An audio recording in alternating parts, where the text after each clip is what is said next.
নমস্কার।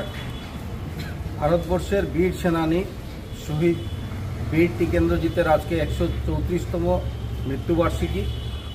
ভারতীয় জনতা পার্টির কার্যালয়ে মাননীয় জেলা সভাপতি রূপম সাহা মহোদয় আজকে পতাকা উত্তোলন করেন।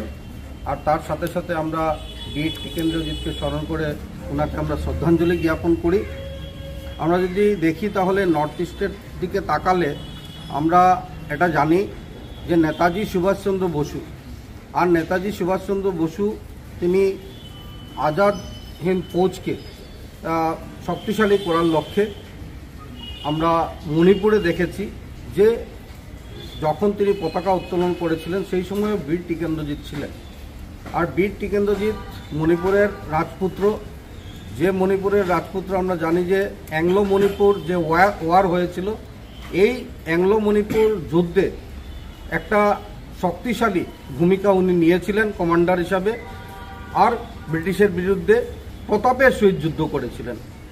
আর এই যুদ্ধে যদিও অ্যাংলো মণিপুর যুদ্ধে মণিপুর রেজিমেন্ট হেরেছিল, কিন্তু তার পরবর্তীকালে আমরা দেখেছি যে উনাকে ফাঁসি কাস্টে আর ইম্ফলের সেই পোলো গ্রাউন্ডে উনাকে ফাঁসি কাস্টে ঝুলানো হয়েছিল, আর সকলের সম্মুখে তাকে ফাঁসি কাস্টে ঝুলানো হয়েছিল।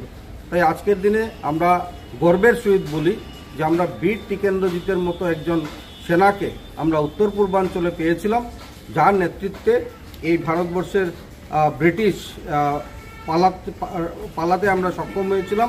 এই বীর টিকেন্দ্রজিৎকে পৃথিবীর বুকে ধরে রাখার জন্য, বিশেষ করে ভারতবর্ষের প্রত্যেকটা মানুষের বুকে ধরে রাখার জন্য আমি আজকের দিনে বিধায়ক হিসাবে সকলের কাছে আবেদন করছি।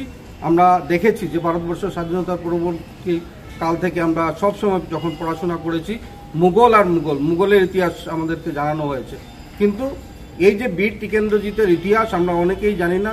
তাই বীর টিকেন্দ্রজিৎকে আমরা যাতে জানতে পারি, তার জন্য ভবিষ্যৎ প্রজন্ম যাতে জানতে পারে, তার জন্য ভারতীয় জনতা পার্টি সবসময়, ভারতীয় জনতা পার্টির প্রধানমন্ত্রী, ভারতীয় জনতা পার্টির মুখ্যমন্ত্রী ডক্টর হিমন্ত বিশ্ব শর্মা মহাশয়, আমরা সবাই মিলে আজকের এই দিনটাকে আমরা স্মরণ করি, বীর টিকেন্দ্রজিৎকে আমরা শ্রদ্ধাঞ্জলি জ্ঞাপন করি। তাই সর্বস্তরের জনসাধারণের নিকট আমাদের অনুরোধ যে আপনারা সবাই বীর টিকেন্দ্রজিৎকে জীবনী সম্পর্কে আমরা যাতে পড়াশোনা করি আর ওনাকে যাতে আমরা স্মরণ করে রাখতে পারি। ধন্যবাদ। বন্দে মাতরম।